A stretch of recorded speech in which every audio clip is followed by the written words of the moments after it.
Ninguém se opõe a gravar aula, né? Para repassar para os colegas depois.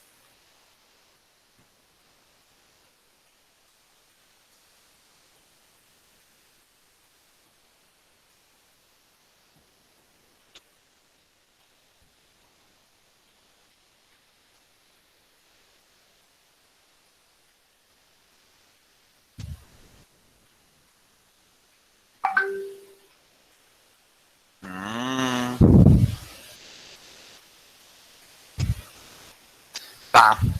Então, começando aqui a nossa primeira questão.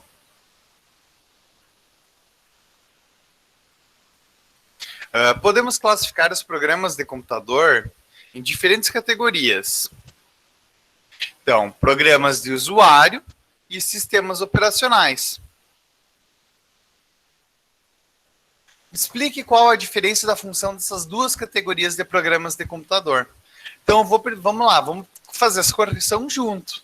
Eu quero que alguém me dê uma resposta, me deem as respostas que vocês deram nos exercícios, para a gente poder fazer uma discussão sobre isso.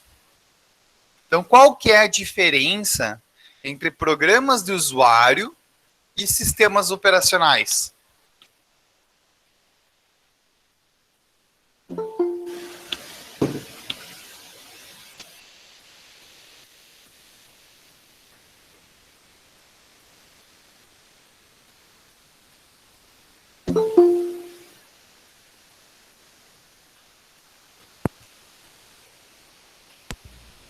Professor, Oi. eu vou ler minha resposta aqui, que eu botei na Pode questão. ler sim.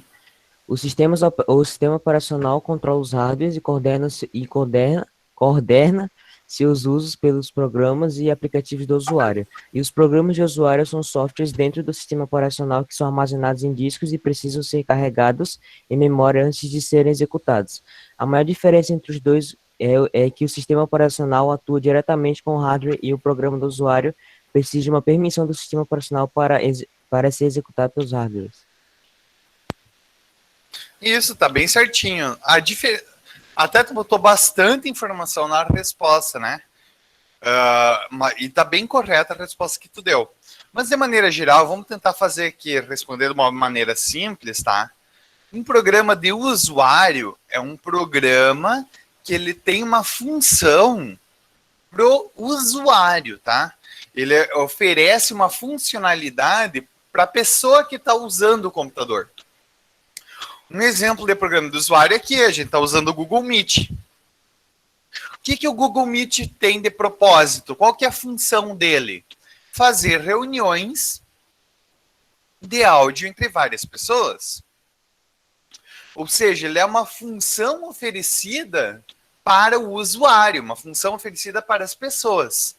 O sistema operacional, não. Ele não é um sistema que é criado para oferecer coisas para o usuário, né? Ele é um programa para controlar as peças e os outros programas. Então, ele não é um programa que tem o foco em dar funcionalidade para as pessoas, né? Ele tem mais um foco em dar funcionalidade para os outros programas e também para as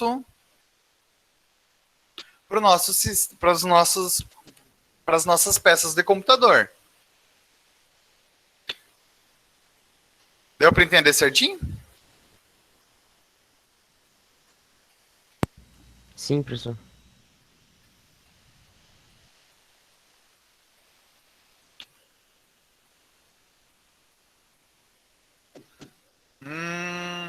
Então, essa é a nossa primeira pergunta, né? Então, considerando a utilização de sistemas operacionais, preenche os quadros da imagem abaixo com as seguintes opções. Então, a gente tem um quadro aqui, que é um quadro que tinha lá nos slides também, então a gente só preenche essas 3 linhas aqui com o texto dessa A, B e C. Então vamos lá, alguém me diz aí como é que preencheriam, o que vocês colocariam no primeiro quadro? Programa de usuário. Isso, programa de usuário, por quê? Os usuários vão interagir com os programas de usuário, que é onde eles vão mexer e acessar suas funções. Os programas do usuário vão interagir com o quê? Sistemas operacionais. Sistemas operacionais. Isso, exatamente. Então, até e aqui, qual que é a forma, qual que é o mecanismo que os programas de usuário usam para interagir com os sistemas operacionais? Fazer uma pergunta que não está na questão, mas só para ver se vocês lembram. É chamado de sistema? O senhor pode repetir Chamadas de sistema, exatamente, as chamadas de sistema. E aqui embaixo a gente vai ter o quê? No último quadrinho, Hardware. o hardware, as peças do computador. Tá ótimas as respostas. Então, a 3, chamadas de sistema, explicar com as suas palavras o que são as chamadas de sistemas. Tá, algum voluntário para dar a resposta? Eu vou falar a minha. Beleza, pode falar. A chamada de sistema é a chamada que o programa faz ao sistema operacional para poder utilizar alguma parte do hardware. Exatamente isso. Eles fazem um pedido, né? Uma solicitação para o sistema operacional para usar uma peça. Posso ler minha também, professor? Pode ler sim. Chamadas do sistema são permissões solicitadas pelo programa de usuário ao sistema operacional para ter acesso ao hardware necessário para rodar o programa solicitado. Também, totalmente correto. Totalmente correto. As duas respostas são ótimas.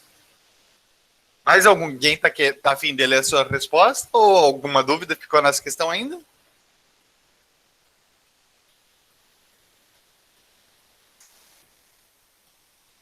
Então vamos para a questão 4. Explique o que são as interrupções em um contexto de sistemas operacionais e qual a diferença entre interrupções de hardware e interrupções de software.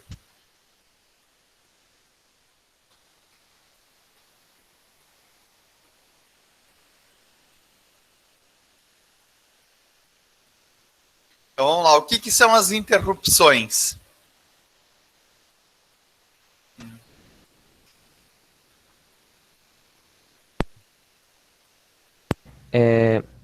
Interrupções são um sinal para o processador emitido por um hardware ou um software, indicando um evento que precisa de atenção imediata. A diferença entre a interrupção do software e hardware é que o software pode ser gerado uma interrupção através do processo de uma execução, ou seja, o software tem que ter um processo em execução para mandar uma interrupção ao processador. E o hardware tem interrupções através de suas próprias peças, como um disco, placa de rede, teclados, etc. Exatamente, tá bem certa também a resposta. A interrupção é basicamente um sinal, né? Que a gente falou, é um sinal que denota um evento que precisa de atenção urgente. Então, a gente pode fazer isso por um programa ou, quando nós não temos controles, a própria peça mandar um sinal. Um exemplo de sinal que acontece, vocês já usaram uma impressora pelo computador? Não, mas já ouvi usarem já. Então, imagina assim, que a impressora termina a tinta. Então, tu tá imprimindo um texto pelo computador e a impressora termina a tinta. O que ela vai mandar? Ela vai mandar um sinal para o computador falando, olha, não tem mais tinta. E isso é uma interrupção de hardware. Ou seja, a impressora, como sendo uma peça, manda um sinal que alguma coisa aconteceu. Por exemplo, opa, não tem mais tinta. Deu problema aqui. Isso é uma interrupção de hardware. Uma interrupção de software é uma interrupção gerada por um próprio programa de um computador. Por exemplo, um programa ali, o Google Chrome, né, que está fazendo o download de um arquivo. Ele está no meio do download e cai a internet. Então, vai fazer o download, ele vai cair a internet, ele vai mandar um aviso. Opa, não tem mais internet para continuar esse download. Então, uma interrupção gerada pelo programa. Então, que vai avisar para nós que não consegue concluir, vai dar um erro, alguma coisa. Então, são duas formas de sinalizar que alguma coisa aconteceu. E esses sinais, eles são usados justamente, então, para passar o controle do processador para outro programa. Lembra que a gente viu que o processador ele só consegue executar um processo de cada vez. Ele não tem como rodar muitos processos de cada vez. Então ele vai rodando todos eles um pedacinho de cada vez. E o que acontece então, por exemplo? Imagina assim, eu estou fazendo a cópia de um arquivo de um HD para o outro, tá? Ou de um cartão, de um pendrive, do meu HD para um pendrive. E essa cópia, sei lá, estou copiando filmes do meu computador para um pendrive. E eu mandei copiar. E copiar esse arquivo de um lugar para o outro, ele vai usar o processador, né? Por causa que ele está fazendo um serviço de copiar um arquivo, criar uma cópia de um local e passar para esse outro local. Então ele vai estar usando esse processador para fazer isso. Só que vamos supor que eu coloquei um arquivo maior que o meu tamanho do pendrive. Então depois de uns 40, 50 segundos copiando, ele detectou que o pendrive já está cheio. E ele não vai conseguir copiar o arquivo inteiro. Então ele vai mandar uma interrupção falando, olha, o pendrive já está cheio, não consigo mais copiar. Então o que ele vai fazer com esse sinal, com esse evento? Ele vai interromper a cópia e vai passar o processador para os outros programas que estão abertos, para não ficar mais gastando. Ele falou, olha, não tem mais o que eu fazer aqui. Então pode continuar fazendo as outras funções, porque aqui já não tem mais o que fazer. Tudo tranquilo, pessoal? Sim. Sim, professor. Tudo. E aí, ficou alguma dúvida quanto a essa parte do conteúdo inicial? Ou parte do conteúdo anterior? Ainda ficou alguma dúvida quanto a isso? Eu ainda tenho uma pequena dúvida sobre chamada de sistema. Né? Manda aí. Interrupções. Que eu não entendi muito bem essa parte da chamada pelo software e pelo hardware. Tipo, a chamada pelo hardware, ela atua pelas peças, né? Não, então são pelo sistema Sim. lá, pelo sistema. E já do software, eles atuam como se fosse pelo sistema digital. Eles Sim. atuam. Aí, esse sistema digital está conectado pelas peças dos hardware, né? Não? Tá. É como se Deixa eu fosse a fiação invisível, né? Sim, vamos pegar aqui, deixa eu ter Então. um código, ver aqui, código C. Entrada. Isso. Aqui, deixa até...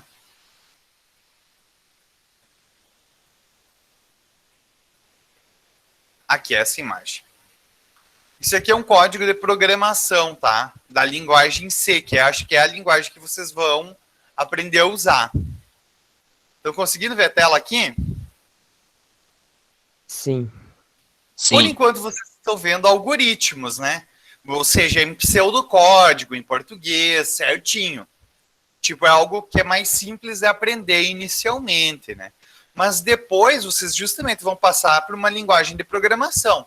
E a primeira linguagem que vocês vão aprender é essa daqui. Então, aqui isso é um algoritmo que tem um vetor de números, duas variáveis e tem um loop. Vocês já aprenderam o que é um loop, né? Um enquanto? Ainda não, professor. Ainda não, tá. Beleza, mas não é importante agora. Aqui vocês vão ver que tem duas funçõezinhas, né? Esse printf e esse scanf, tá? Essas são instruções que a gente tem, que é printf é uma linha, um comando que a gente usa na programação para imprimir um texto na tela. Então, por exemplo, olha, eu estou falando aqui, informar o número de 10, né? O número IO de 10. O 20º número de 10. O 20º número de 10. O iésimo, né? Não o 20º. Esse texto aqui, o programador falou, eu quero que tu imprime esse texto na tela. Ou seja, o programador, ou seja, vocês estão criando um programa e querem usar a tela do computador. Só que vocês não têm acesso à tela do computador. Então, vocês vão usar essa função aqui, printf. Essa função aqui, ela é uma chamada de sistema. Ela é um pedido para o sistema operacional para acessar a tela do computador. Então, quando o programa de vocês estiver executando, quando vocês mandarem rodar esse programa, e ele chegar nessa linha aqui, ele vai parar de executar esse programa e ele vai mandar lá para o sistema operacional, para a parte que controla a tela do computador, para então digitar esse texto na tela do computador. Então, isso daqui é uma chamada de sistema de software. Ou seja, ela não foi disparada por uma peça. Ela foi disparada por esse programa aqui, que é um programa que vocês escreveram. Deu para entender? Sim, aí esses comandos seria basicamente a fiação digital, né, uma Isso. instrução. Exatamente. Então, tipo, é um código que, por exemplo, quando ele estiver dentro do processador, ele vê essa linha do código, ele vai interromper. Ele vai gerar uma interrupção. Porque essa linha do código aqui, esse printf, é que é uma função, né? Isso daqui ela vai ter um código fonte interno. Então ele vai parar de executar esse teu programa para executar esse código do printf, que é um código do sistema operacional. Então ela vai gerar essa interrupção. O scanf também é uma chamada de sistema, que é um pedido para fazer uma leitura do teclado.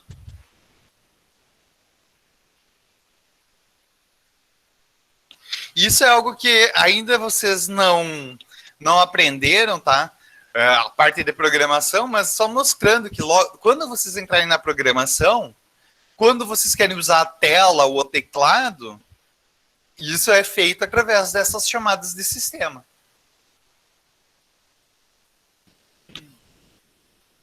Beleza? Deu para entender? Sim, professor. Ficou mais alguma dúvida? Alguma dúvida com esse conteúdo anterior?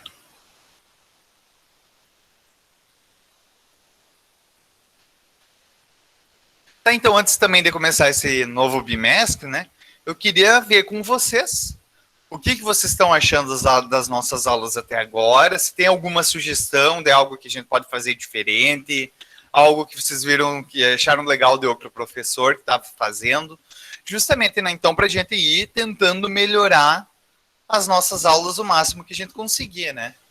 Então, tem alguma sugestão que vocês viram, alguma ideia que vocês acham que seria legal, algum comentário sobre a forma que a gente está fazendo as aulas, por enquanto?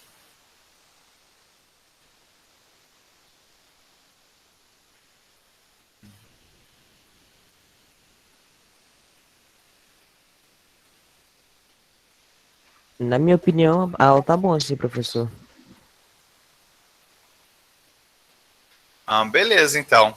O resto do pessoal tá tão quieto, tá ali, tão com sono ainda? Um pouco. Tá. Então agora vamos continuar então com o nosso conteúdo, né? Com a parte nova do conteúdo. Então vamos pegar aqui o roteiro da segunda etapa, até para passar. Esse daqui vai ser o material. Esse aqui vai ser o conteúdo que a gente vai ver nessa parte do bimestre.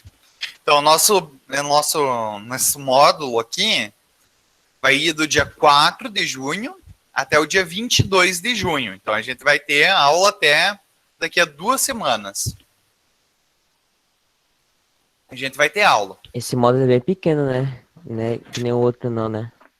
Todos os módulos duram 2 semanas. Então, é porque aqui é um bimestre, né? São um período de 2 meses. Só que daí, então, para não ficar tão pesado, eles quebraram esse período de 2 meses em módulos para vocês terem menos disciplinas a cada 2 semanas. Então, vai ter a disciplina inteira de sistemas operacionais do bimestre inteiro vai ser dada nessas 2 semanas. Então, vocês vão ter, ao invés de ter, sei lá, 10, 12 disciplinas de uma vez só, vocês vão ter 4, 5 disciplinas, não é? Então, vocês vão ter agora, ó, deixa eu ver até aqui, Português, sociologia, sistemas operacionais e artes, e montagem de computador. E filosofia. São 1, 2, 3, 4, 5, 6 disciplinas, né, nesse período. Vocês vão ter 6 disciplinas nesse período. Então, depois, né, então, e é o equivalente para o bimestre inteiro. Só que justamente ficou separado. Então, vai ter 6 disciplinas agora, 6 disciplinas depois, nas próximas semanas, e 6 disciplinas no final, né? Então, é uma forma de separar, então, para não ser tudo ao mesmo tempo. Então, as nossas aulas de sistemas operacionais vão ir até o dia 22 de junho. Tá? O que a gente vai ver agora de conteúdo? A gente vai ver escalonamento de processos e CREDs. Então, escalonamento de processos e CREDs. Vocês já ouviram falar nessa palavra escalonamento? O que seria escalonar? Alguém já ouviu falar essa palavra no português?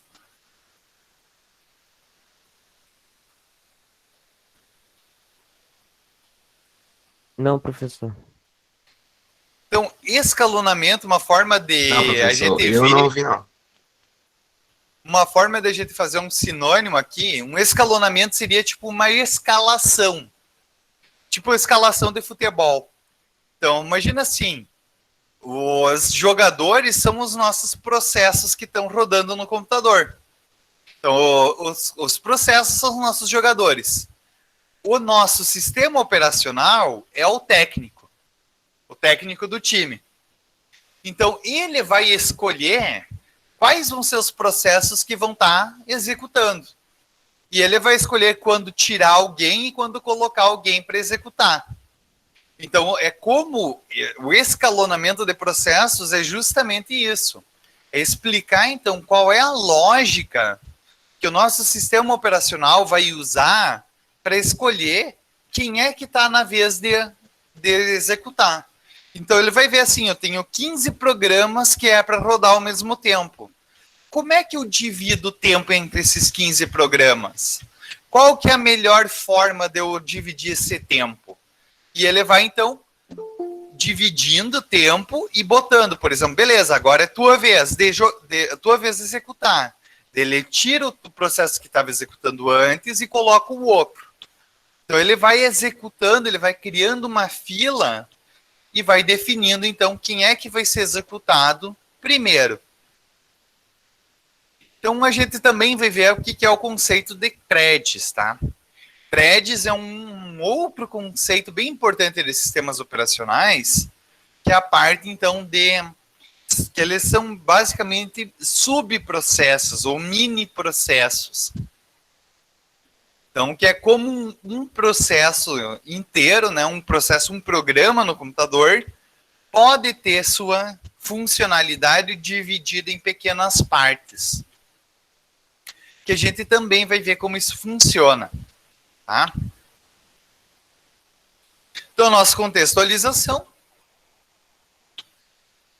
Então, a gente viu no conteúdo anterior, né, que o sistema operacional vai realizar o gerenciamento do recurso do computador. E dessa forma, nessa etapa, a gente vai ver especificamente como funciona, faltou um como aqui, o gerenciamento dos recursos para os processos em execução. Ou seja, né, como o sistema operacional vai definir qual o processo que vai ser executado, quando um processo vai ceder o seu lugar para outro, quais as diferentes políticas que a gente pode adotar para fazer essa troca e quais os impactos dessas políticas no desempenho do sistema operacional. Então, tudo isso a gente vai ver agora nesse próximo módulo do próximo bimestre. Tá? A gente vai ter, da mesma forma que na atividade anterior, a gente vai ter atividades sobre isso. Eu vou postar aqui, eu vou até mostrar aqui já a tela do Classroom, porque eu mandei o link, né? Vai ter a nossa aula aqui, turma aqui de sistemas operacionais. Por enquanto aqui não tem nada ainda, porque eu criei agora, só para mandar o link para vocês. Mas eu vou postar então aqui os slides que a gente vai ver nesse bimestre, eu vou postar aqui. Eu já vou postar aqui também a lista de atividades e também vou postar os links do YouTube para essas aulas que eu vou estar gravando. Vai ter tudo aqui nesse mural. Então, para vocês acharem isso bem fácil aqui. Beleza, pessoal? Que eu acho que daí vai ficar mais fácil para a gente ter a nossa organização.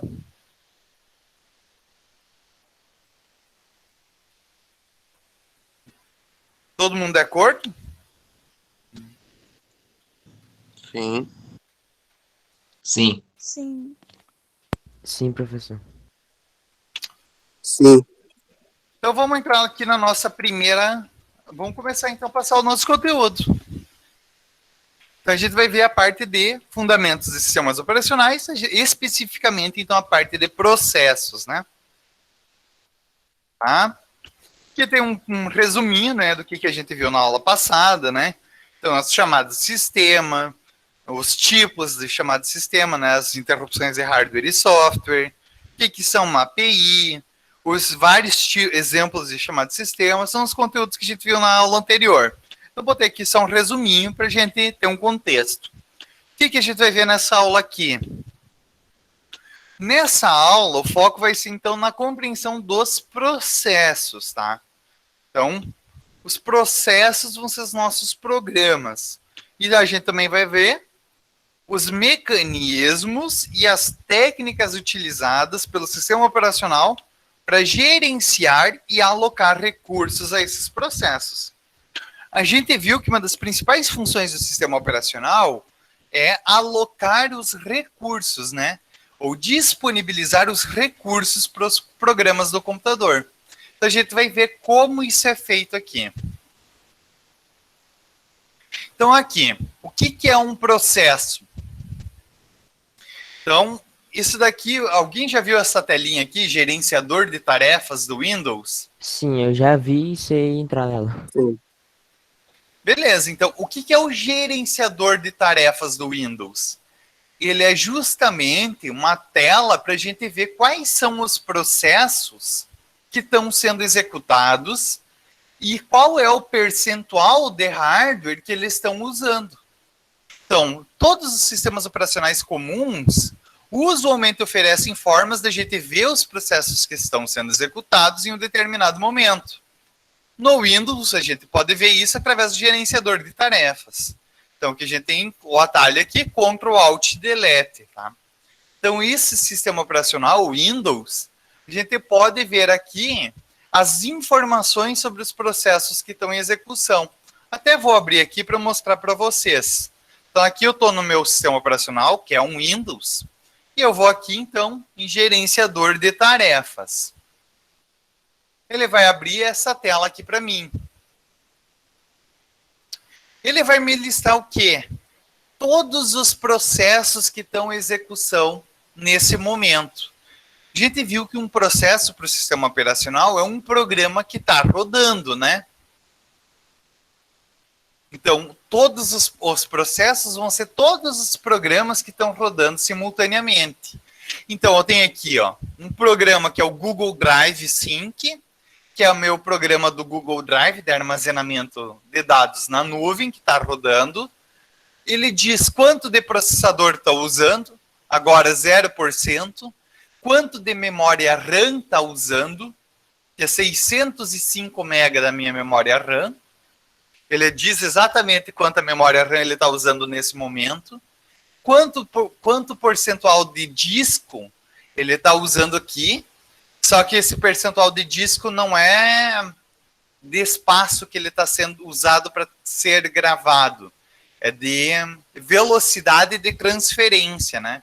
É quanto ele está buscando, quanto ele está transferindo de dados do disco, né?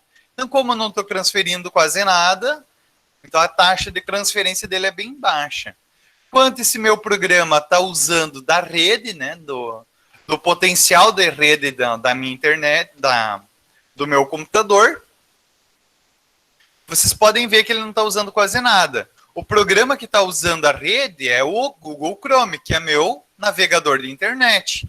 Ele está usando internet, está usando 0,3 megabits por segundo da minha internet. Ele também está usando o disco e a memória RAM e a CPU aqui nesse momento. A GPU, vocês já ouviram falar no que é a GPU?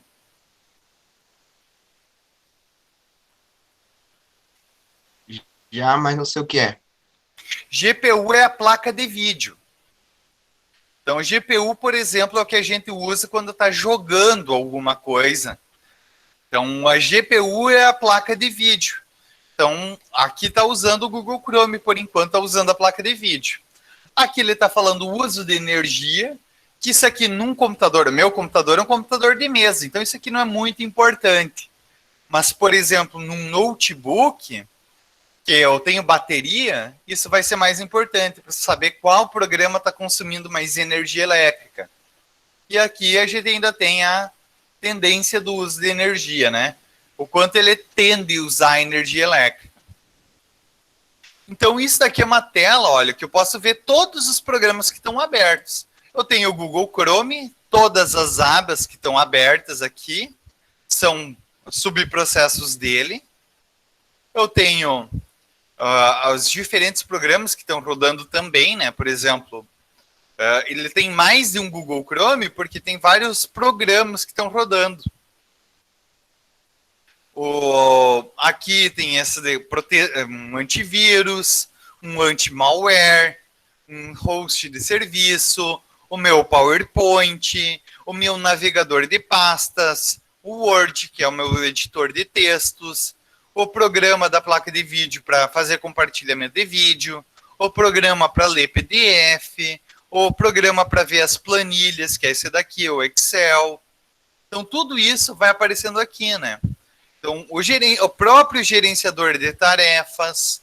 Então, vão aparecendo todos os programas que estão rodando, vão aparecer aqui nesse gerenciador de tarefas. E todas as informações dos recursos que eles estão usando. Então, isso daqui é um programa disponibilizado pelo sistema operacional. O gerenciador de tarefas, ele é um programa do sistema operacional. Então, a gente viu que o sistema operacional ele é um gerenciador dos recursos de hardware, ou seja, ele é um programa que controla quanto de recurso cada outro programa vai receber. E esse é um programa que a gente pode ver o resultado disso. Então, quanto o programa está recebendo, quantos porcentos do meu processador, quantos porcentos da minha memória, do meu disco, da minha internet, né, da minha rede, da minha placa de vídeo, da bateria. Tudo isso ele está dizendo, olha, eu estou dividindo desse jeito aqui. E ele mostra para nós, então, como é que está funcionando essa divisão. Deu para entender? Sim, professor. Então, Sim. provavelmente, deixa eu ver se até acho alguma coisa, nem sei no Android se tem isso também. Vamos ver aqui.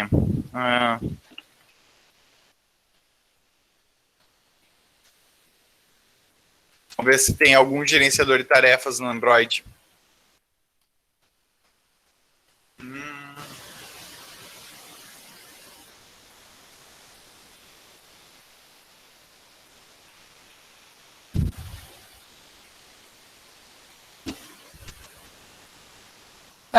Pode baixar gerenciadores de tarefas também no Android. Então, só que daí tem que baixar. Ele não vem pelo jeito embutido. Mas no Android Tem que também. baixar, né? Ó, por exemplo, isso aqui é do Mac, do Apple, né? Então ele está falando, ó, bateria, tráfego 2G, 3G, o modo avião. Então ele está dando várias informações aqui. Só que o Android ele funciona de um jeito um pouco diferente, né? Eu acho que o gestão de tarefa no celular acho que não é muito efetivo quanto o do computador, não. Não, até porque assim, o Android ele é um sistema operacional que ele é focado para celular. Ele não funciona da mesma forma que um sistema operacional Windows de computador. Por quê? Justamente porque um celular, o funcionamento é diferente. Por exemplo, no computador, vocês estão vendo a minha tela, né? Eu tenho uma tela grande com todos os meus programas abertos e eu posso ter, por exemplo, um programa aberto aqui, outro programa aberto aqui do lado e ver esses programas simultaneamente e mexer, porque eu tenho uma tela grande, né? O celular, como ele só tem uma tela pequena e o programa normalmente usa a tela inteira, ele tem outras preocupações. Então, normalmente, o que ele faz? Ele tenta, justamente, ele tira da memória os programas que não estão em uso depois de tanto tempo. Por exemplo, aqui o meu sistema operacional, o Windows, enquanto estou com o PowerPoint aberto, ele vai estar executando. O Android não. Se tem um programa que tu não está usando há uns 2, 3 minutos, ele vai parar de executar. Eu não sei se vocês já testaram, por exemplo, vocês têm o YouTube aberto, né? Tá, e daí vocês estão vendo um vídeo no YouTube e recebem uma mensagem no WhatsApp. Então, quando vocês clicarem na mensagem no WhatsApp, ele vai ir para a tela do WhatsApp, ok. E aí ele vai, então, vocês vão responder a mensagem no WhatsApp. Daí, depois disso, vocês querem voltar a ver o vídeo no YouTube. Então, vocês vão lá no botãozinho lá da tela, né? E acessar a tela do YouTube, ele vai logo voltar para o vídeo, não é? Sim, aconteceu muito isso comigo. Eu pensava que era um bug do celular. Mas se vocês ficarem, por exemplo, uns 5, 6 minutos sem mexer no YouTube, ele vai dar aquela tela como se ele está abrindo o YouTube primeiro, não vai? Sim. Por quê? Porque no Android, como ele é um celular e ele tem uma preocupação com a bateria, ele vê que se ele percebe que tu não está usando um programa em um determinado tempo, tipo uns 2, 3 minutos está sem usar, ele fecha o programa na hora. Então, tipo, ele para de rodar o programa. Ele só mantém a tela que ele mantém lá não quer dizer que o programa estava aberto. Ele só mantém o histórico. Ele vai dizer, tu estava usando esse programa. Mas quando tu clicar na tela, ele vai mandar abrir o programa que estava fechado. Justamente porque um celular, ele gasta bateria. Um computador, não. Então, um celular, ele tem uma preocupação muito mais grande com o gasto de energia elétrica. Ele vai ver, tipo, não tem motivo para eu manter esse programa aberto se ele não está em uso. Então, sempre que tu não está usando um programa, por exemplo, tu não está com aquele programa naquela tela, ele fecha o programa sozinho. Justamente por ser uma preocupação com a bateria desse celular. Porque, então, um celular tem uma peça de hardware, que é a bateria, que é diferente de um computador de mesa. O computador de mesa não tem preocupação de bateria, então isso não é importante. Então, o sistema operacional ele se adapta aos recursos do dispositivo que ele controla, né? Justamente por isso que tem um Android num celular e não um Windows, né? Que ele é feito especificamente para controlar peças de celular. Tranquilo até aqui, pessoal? Sim. Sim, professor. Então, o que são as características de um processo? Então, processos vão ser instâncias em execução de um determinado programa, né? Lembra que eu falei que programa, por exemplo, o aplicativo, quando vocês usam esses termos, né? Normalmente o que vocês acham que é um programa, o que vocês acham que é um aplicativo? Programa é o que fica dentro do aplicativo, que executa o aplicativo. Então, normalmente, você criou uma separação, mas é mais... eles são a mesma coisa. Só que, normalmente, a gente fala um programa de computador e um aplicativo de celular. Na real, os dois são programas, tá? São programas, são software. Só que, normalmente, se criou o hábito de chamar um programa de celular de um aplicativo, né? eu vou baixar um aplicativo, vou procurar um aplicativo na Play Store. Então, normalmente as pessoas chamam agora programa de celular de aplicativo.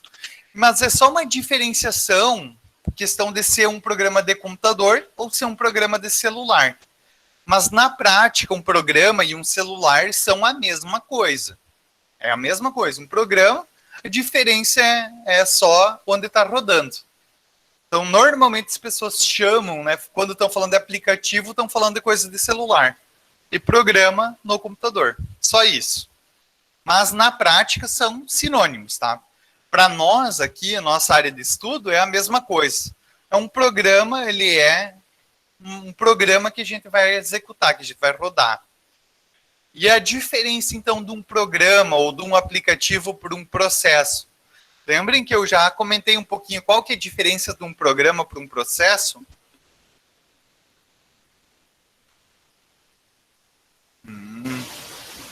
Alguém lembra?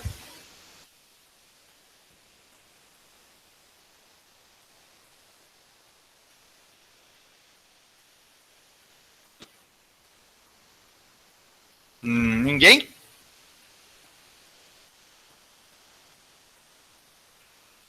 Alô?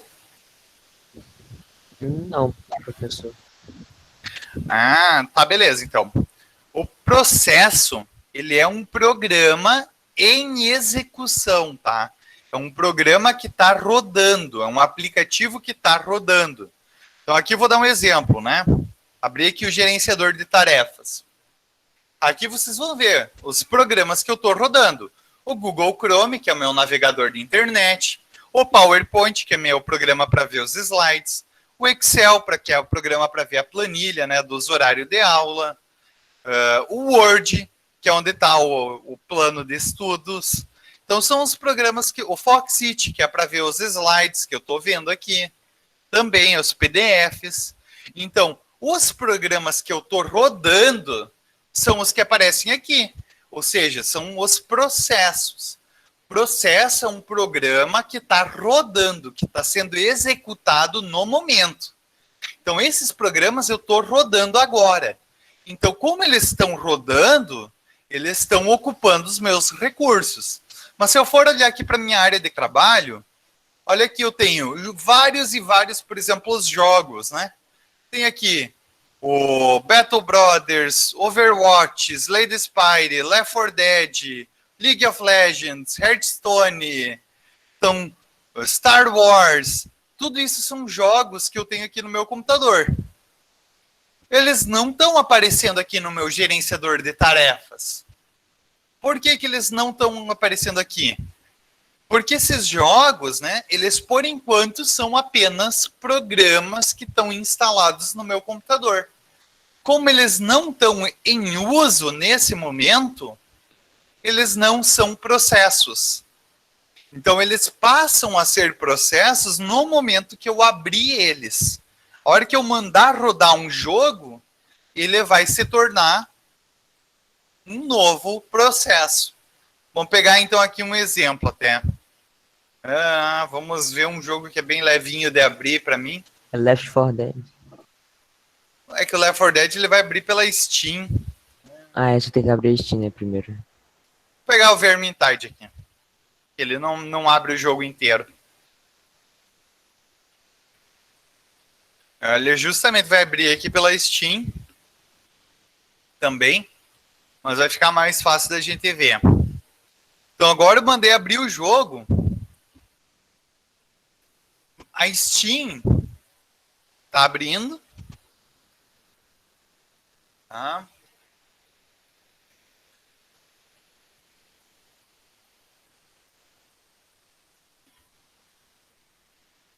Daí teve o update ainda da Steam. Só para demorar mais.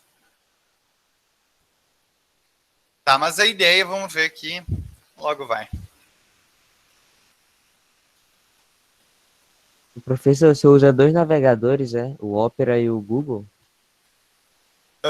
Sim, eu botei o Opera para testar. O novo Opera GX? Isso, o Opera GX está aqui.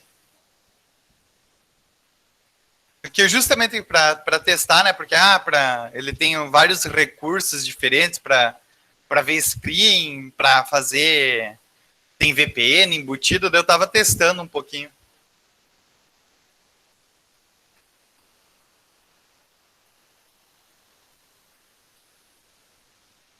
Vamos ver aqui.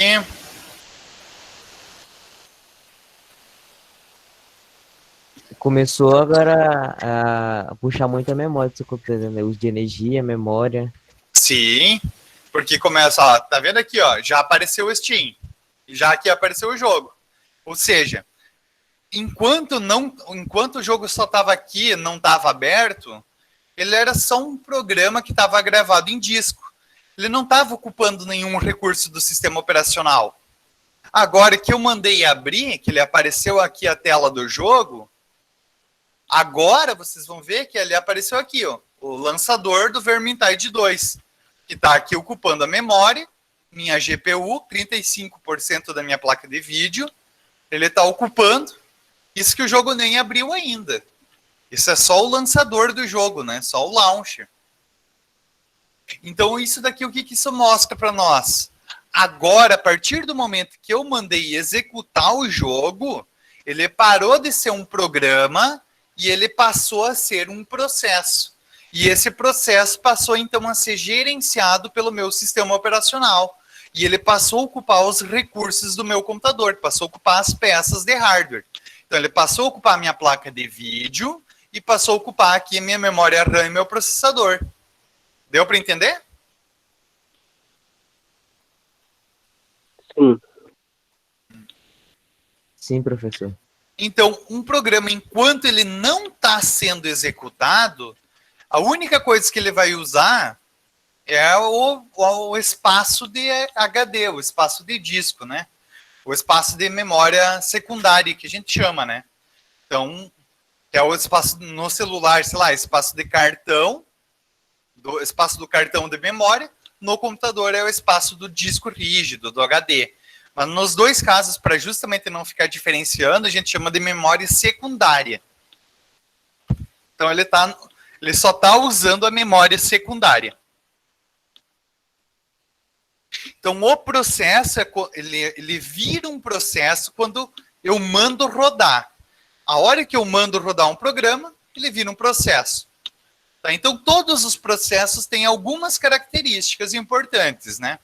Então, todos os processos vão ter dados de entrada, que vão ser os dados que vão ser oferecidos no programa quando ele está abrindo, os dados de saída, que são os dados que vão ser o resultado do processamento do processo, e o estado que o programa está dentro do processador, podendo estar em 3 estados diferentes, que é executando, bloqueado e pronto.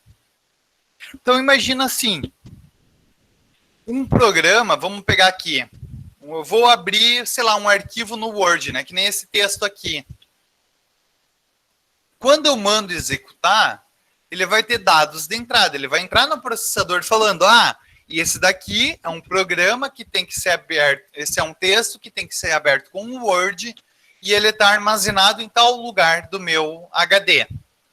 Beleza, então ele vai entrar com esses dados de entrada. Eu vou vir aqui, eu vou editar esse texto, vou modificar esse texto aqui dentro desse programa. Enquanto isso, ele está sendo executado, então ele está no meu processador, porque eu estou mexendo. Ele está usando o meu teclado, então eu posso digitar, ele está usando minha tela. Então eu vou usando os recursos do meu computador, enquanto modifico esse arquivo. A hora que eu mandar fechar esse programa aqui, fechar esse processo, ele vai ter dados de saída, ou seja, que vai ser então para salvar as alterações que ele foi realizada aqui dentro. Então vai ter os dados de saída. Então isso vão ser as informações do meu processo. E ele também vai ter um estado, né? Um estado é literalmente o que ele está fazendo em um determinado momento. Vocês lembram lá das aulas de química que tem os estados da água? Estado sólido, líquido e gasoso? Sim. Estado é como algo está em um momento. Então, o processo ele pode estar executando, pode estar bloqueado ou pode estar pronto. Então, o que seriam isso? A gente vai ver que a gente vai ter aqui... a gente vai ter a explicação mais tarde, tá? Mas eu acho que já vou explicar aqui também. Quando ele está executando, significa que ele está dentro do processador. Então, quando um processo está executando, ele está usando o processador naquele momento. Quando o processo está bloqueado, quer dizer que ele está esperando permissão para usar uma determinada peça. Então, por exemplo, ele pode estar esperando permissão para usar o disco rígido, o HD. Então, ele não vai estar sendo executado no momento, ele não vai estar no processador, porque ele está bloqueado, ele está esperando permissão para usar um recurso do sistema operacional e o sistema operacional ainda não deu permissão para ele usar. Então, esse processo ele pode estar bloqueado. E esse processo também ele pode estar pronto. Pronto não quer dizer finalizado, ele está pronto para o uso, né? Então, por exemplo, pronto é quando ele já fez o que ele precisava fazer, então ele está pronto para ser processado. Ele não está bloqueado, só que ele não está dentro do processador no momento, porque a gente viu que apenas um processo ocupa o processador de cada vez. Então, ele só está falando que, não, eu estou na fila e eu estou pronto para ser executado. Então, ele está mandando um aviso para o sistema operacional que, a hora que tu quiser me colocar no processador, pode colocar que eu estou pronto. Professor, Oi. Esses três modos, eles têm alguma relação com a chamada de sistema? Tem sim, justamente. Imagina assim, ele vai estar executando, tá? Ele vai estar executando, vamos supor assim, ele está rodando o programa, que nem aqui, eu estou rodando o PowerPoint. E quando eu, por exemplo, ele, sei lá, vai ter uma linha lá dentro que ele pede permissão para, sei lá, usar uma impressora, que eu quero mandar imprimir aqui. Então ele vai ver, quem sabe já tem outra pessoa mandando imprimir na mesma impressora. Então ele vai mandar esse estado aqui, esse processo vai ficar bloqueado. Ou seja, ele vai falar, não, ele vai parar de executar para esperar permissão de uso da impressora. Depois que ele recebeu a permissão de uso da impressora, então, ele não vai voltar a executar na hora.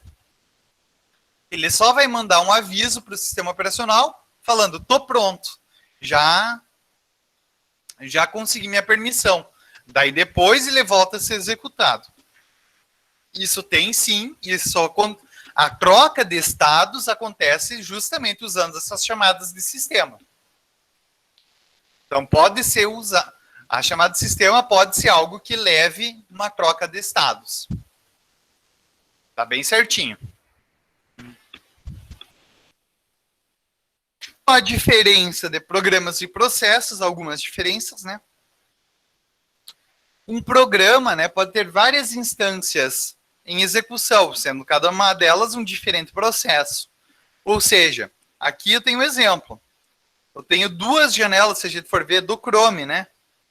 Ou posso ter várias janelas do Word abertas ao mesmo tempo. Vamos pegar aqui, abrir os exercícios. Então aqui eu tenho essa janela do Word, essa janela do Word. Ou seja, o Word, né, o programa para ver textos, é meu programa.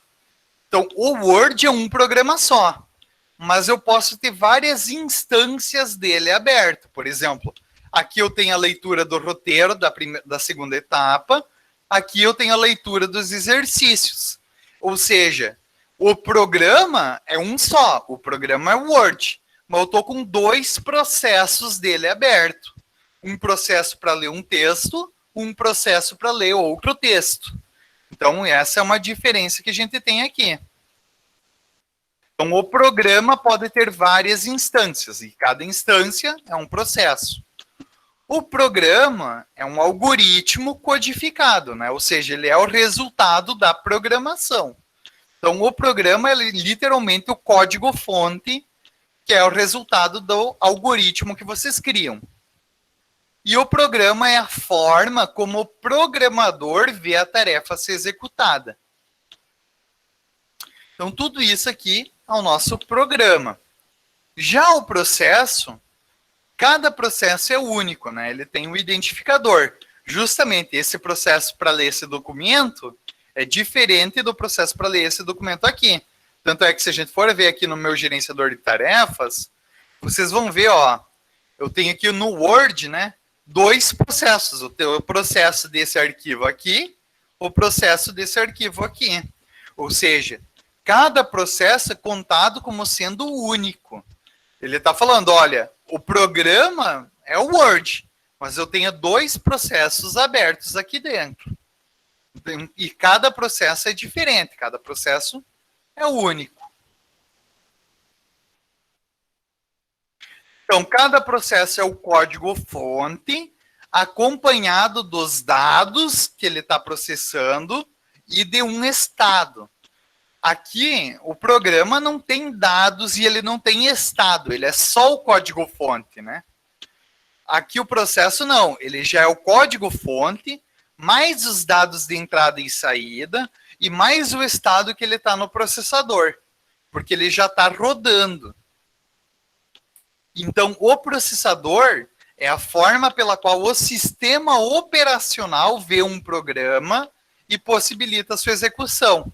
Ou seja, o programa é a forma como o programador vê a tarefa e o processo é a forma que o sistema operacional vê a tarefa.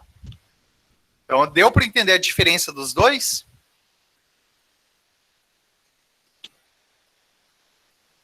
Sim. A gente vai ter, então, processos em primeiro plano e processos em segundo plano.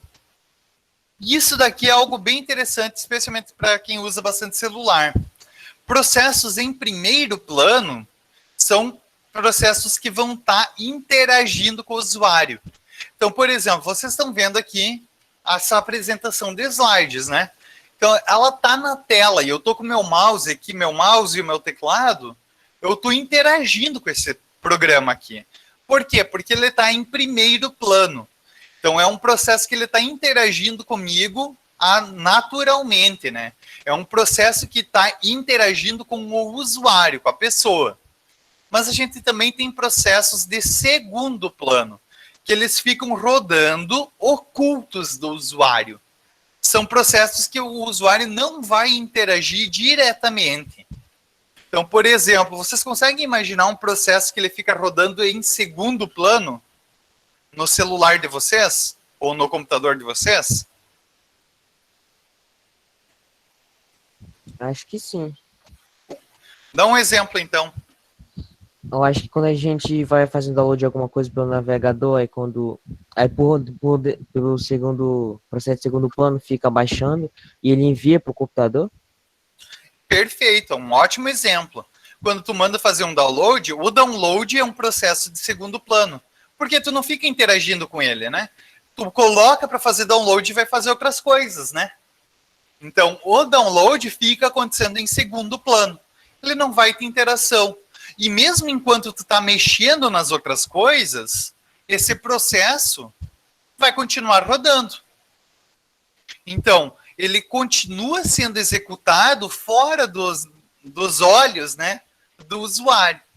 Outro exemplo disso é um player de música, né, um Spotify da vida. Por quê? Tu manda uma música rodar no Spotify e daí tu vai lá, sei lá, começa a conversar no WhatsApp. Tu tá interagindo em primeiro plano com o WhatsApp, mas a música fica tocando no fundo. Ou seja, a execução da música tá rodando em segundo plano. Tu nem sequer tá vendo a tela daquele programa, mas ele tá rodando por baixo. Tu tá vendo a tela de um outro programa e tá interagindo com esse outro programa. Então, tu tá interagindo com o processo que está em primeiro plano, mesmo que tenha um processo rodando em segundo plano. Aqui no meu computador, por exemplo, eu tenho aqui rodando em segundo plano o Google Drive, né? Que é o meu lugar que eu vou salvando as minhas aulas. Por exemplo, se eu estou aqui interagindo com o minha apresentação do PowerPoint, eu modificar essa apresentação e salvar, automaticamente essa apresentação, tá vendo aqui, aqui começou a rodar meu Google Drive. Eu salvei a minha apresentação, então automaticamente ele está salvando isso já na internet, nas minhas aulas, no meu material que está salvo lá na nuvem. Então isso daqui é um processo que está sendo executado em segundo plano. Ele está acontecendo sem a minha interação. Deu para entender? Sim. Professor, esses planos também podem ser resumidos como interface, né? Como a gente estudou anteriormente. Isso, é que nesse caso tu está falando assim, de ter uma interface gráfica, né? É que vamos lembrar que interface não é só com o usuário, né? Por exemplo, quando tu está falando, por exemplo, olha, aqui eu estou interagindo com o PowerPoint. Eu estou interagindo através de uma interface, né? Uma tela, um mouse, um teclado, então uma imagem, botões, né? Ou seja, tem uma interface para mim, como usuário, interagir com o programa. Isso daqui é uma interface que a gente chama de uma interface gráfica. Ou seja, é uma interface da pessoa, né, do usuário, com o programa. Isso sim, é uma interface. Ah, então a interface é como se fosse uma conexão do usuário com o primeiro plano de um processo? Isso, também. Isso é um tipo de interface. Mas vamos lembrar que o PowerPoint aqui, lembra que a gente viu na imagem dos exercícios, essa imagem aqui? Então, ó, eu estou fazendo uma interface com o PowerPoint, mas o PowerPoint está fazendo uma interface com o sistema operacional, que tu não está vendo. Por quê? Ele tem uma interface, porque nós estamos se comunicando aqui, ó. Tu é o usuário 1 e aqui está o PowerPoint. Essa linhazinha é a tua interface. Então, tu se comunica com o PowerPoint por essa interface. Mas o PowerPoint se conecta com o sistema operacional por uma outra interface dele, né? É uma interface de comunicação com o sistema operacional. É uma interface que tu não vê. Então, interfaces são pontos de comunicação entre elementos diferentes. Então, a gente tem interfaces com o usuário e tem interfaces com os programas. Não sei se ficou claro, é um pouquinho confusa essa parte. Deu para entender legal. Então imagina assim, outro exemplo. Vocês aqui, ó, a gente está tendo aqui o Google Meet, né? Nossa aula aqui. Então, essa parte, essa tela que eu estou vendo todos vocês, é a parte de interface gráfica. Essa é uma interface do programa comigo, do programa com vocês. Ou seja, é uma parte que a parte de comunicação do programa com a pessoa. Só que esse programa ele tem que interagir com a internet. Ou seja, por baixo vai ter um monte de outras coisas para interagir, para testar se a internet está funcionando, para mandar os pacotes de dado, de áudio, de vídeo, para detectar se uma pessoa caiu ou não. Toda essa parte de comunicação com a internet, ele também está fazendo por baixo. Só que justamente daí é uma interface de comunicação com a internet, que é uma interface que nós, como usuários, não enxergamos. Porque justamente ela não é uma interface para nós, é uma interface do programa com a internet. E isso dali quem vai ver depois é o programador que está criando o programa. Por exemplo, vocês depois lá no terceiro ano, quando vão estar criando um site da internet, vocês justamente vão ter que se preocupar com criar botões, textos para se comunicar com o usuário, com a pessoa que está mexendo no site, mas vocês vão ter que se preocupar também com chamadas de sistema para controlar, por exemplo, olha, pedido de download de arquivo para o servidor, solicitação de página HTML, ou seja, vocês no código de vocês do site que vocês vão estar criando, vão estar programando a interface também com a internet. Isso são coisas que só o programador vai ver. O usuário final não vai ver. Mas interfaces, então, a gente vai ter várias. Um programa vai ter várias interfaces. Então, um programa, por exemplo, esse programa aqui, pode ter interface com o usuário, pode ter interface com a internet, pode ter interface com o programa do banco de dados, pode ter interface com outro programa que ele está usando em conjunto. Então, interfaces são só pontos de conexão, são o local que permite duas coisas diferentes se conectarem uma com a outra. Beleza? Sim, professor. Então, aqui outros processos de segundo plano, né? A gente chama normalmente, o termo em inglês para esses processos de segundo plano é daemon, né? Daemon. Que é o termo em inglês para processo de segundo plano. Então, alguns exemplos que a gente tem aqui. Recepção de e-mails. Por exemplo, mesmo que tu não tá mexendo no teu e-mail, o programa sabe que tu recebeu um e ele atualiza, né? Por exemplo, eu tô aqui com a minha caixa de e-mail aberta, tá? Então, eu nem tô mexendo aqui no meu programa de e-mail, mas quando eu receber um novo programa, um novo e-mail, ele automaticamente vai aparecer aqui. Por quê? Porque o recebimento de e-mails está funcionando em segundo plano. Mesma coisa que o WhatsApp. O recebimento de chamadas, de mensagens, fica rodando em segundo plano. Ou seja, mesmo que tu não tá com o WhatsApp aberto em primeiro plano naquele momento, tu não tá interagindo com as telas e com as conversas, sei lá, tu tá fazendo outra coisa, tu tá navegando na internet, uma parte do WhatsApp, que é a parte de recebimento de mensagens, fica rodando em segundo plano. Então, ela fica executando constantemente sem a tua percepção. Justamente, então, que quando tu recebe uma mensagem, ele te dá uma notificação, e daí, usando essa notificação, tu pode, então, trazer o WhatsApp para o primeiro plano para ler essa mensagem.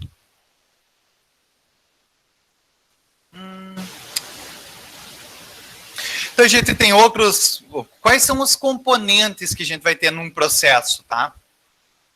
Todo processo, né, o programa em execução, né, o programa que está rodando, ele vai ter alguns componentes que a gente vai ter que entender quais são esses componentes para saber como o sistema operacional gerencia eles. Ele vai ter um sistema, um código, um conjunto de instruções, que basicamente são as linhas do código-fonte desse programa. Então, a hora que ele passa a ser executado, executar no processador nada mais é do que ler cada linha do algoritmo e mandar rodar cada linha uma por uma. Vocês agora estão aprendendo a fazer os algoritmos.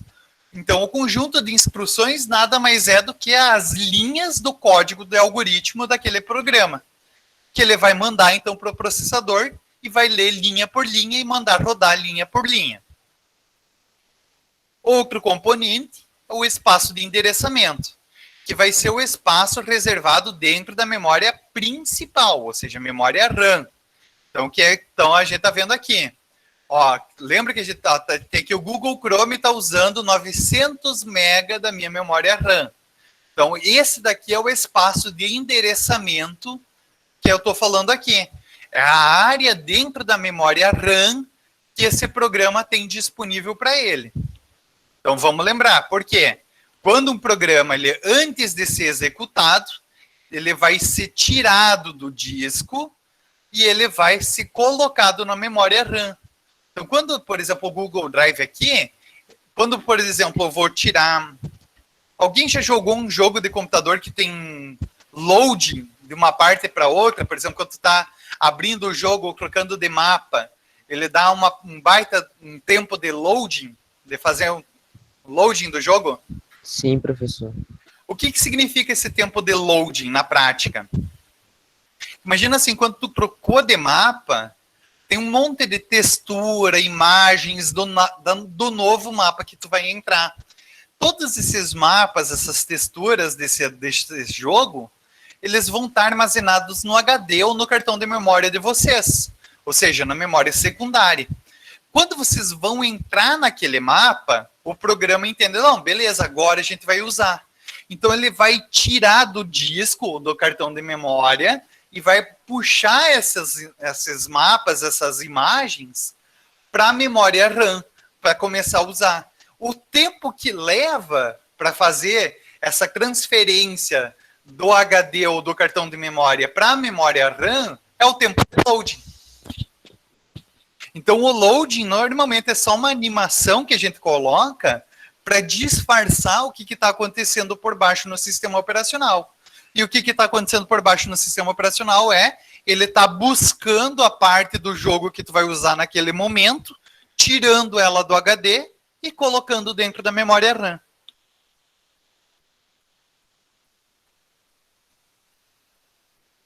Então, o espaço de endereçamento vai ser o espaço dentro da memória RAM que o processo vai estar usando. A gente vai ter o contexto de hardware, que daí vão ser os valores dentro dos registradores, né, que é a parte lá do processador, que daí vai envolver o contador de programa, ponteiro de pilha, registrador propósito geral.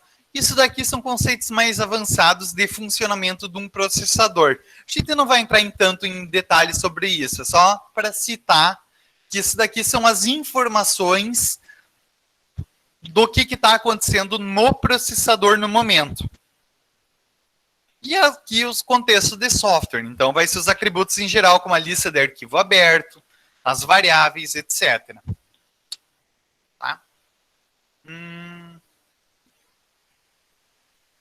Beleza, eu acho que vamos encerrar por aqui a aula de hoje, né? 9h22 já.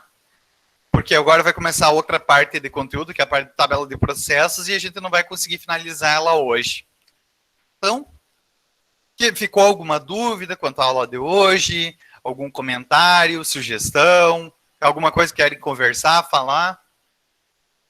Usar o espaço como sala de aula. Oi? Dependendo de um programa, pode ter mais processos e planos, tipo um terceiro plano, um quarto plano?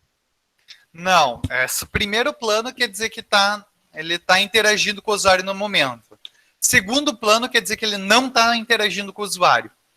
É que lembra assim, o que seria então o segundo plano, ele está executando, mas não está interagindo, né? Só que a gente está falando de processo, né? O processo ele tem que estar executando. Então, um terceiro plano seria, sei lá, ele não está sendo executado. Só que se ele não está sendo executado, ele não há um processo. Então, um processo ele tem que estar sendo executado. E ele pode estar sendo executado em primeiro plano, ou seja, que nem aqui a gente está vendo e interagindo, ou ele pode estar sendo executado por baixo, sem a interação do usuário. Então, é só essas duas formas que a gente tem. Então, só primeiro plano e segundo plano. Então, tanto é que a gente pode ver aqui, ó. Deixa eu ver.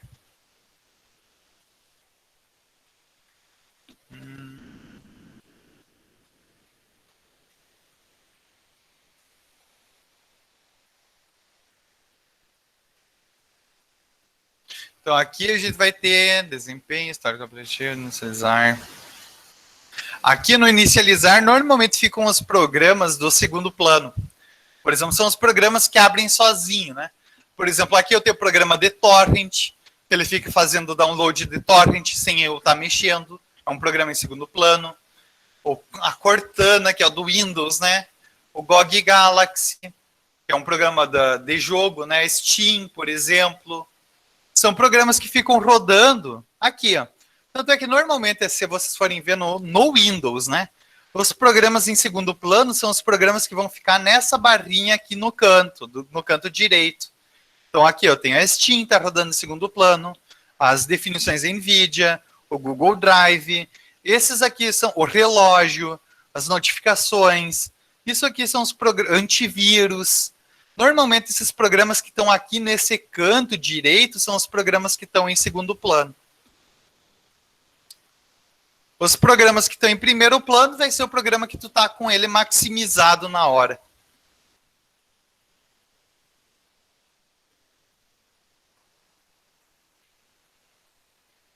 Beleza? Mais alguma dúvida? Mais algum comentário? O resto do pessoal que está quieto aí, conseguiu entender bem?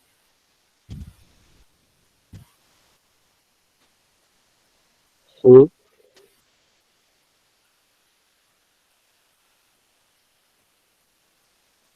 Bom, pessoal, então acho que para nossa aula de hoje é isso daqui. Então, já vou parar aqui a gravação.